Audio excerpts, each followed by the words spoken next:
இந்த மாதிரி நீங்கள் பீன்ஸ் பொரியல் ஒரு தடவை பண்ணுங்கள். எப்போவுமே நீங்கள் இப்படி தான் பண்ணுவீங்க. அதுக்கு வந்து கடாயில் ஒரு 2 ஸ்பூன் தேங்காய் எண்ணெய் விட்டுக்கலாம். எண்ணெய் வந்து நல்லா ஹீட் ஆனதும் கடுகு, உளுத்தம்பருப்பு, ஜீரகம், பெருங்காயம், கருவேப்பிலை சேர்த்துட்டு நல்லா கலந்து விட்டுருங்க.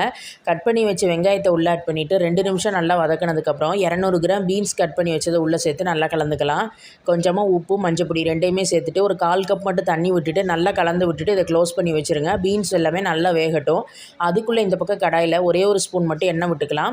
எண்ணெய் வந்து நல்லா ஹீட் ஆனது கொஞ்சம் வேர்க்கடலையை போட்டு நல்லா வறுத்து எடுத்துக்கிறேன். பச்சை வேர்க்கடலைங்கிறதுனால ஃபஸ்ட்டே வறுத்து எடுத்துக்கிட்டேன்.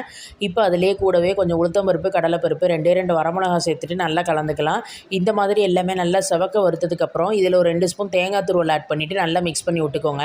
இது எல்லாமே நல்லா ஆறுனதுக்கப்புறம் எல்லாத்தையும் மிக்ஸி ஜாரில் மாற்றிட்டு கோர்ஸ் பவுடராக நம்ம வந்து அரைச்சி எடுத்துக்கலாம். இங்கே ஓப்பன் பண்ணி பார்க்கலாம். பாருங்கள், பீன்ஸ் எல்லாமே நல்லா வெந்திருக்கு.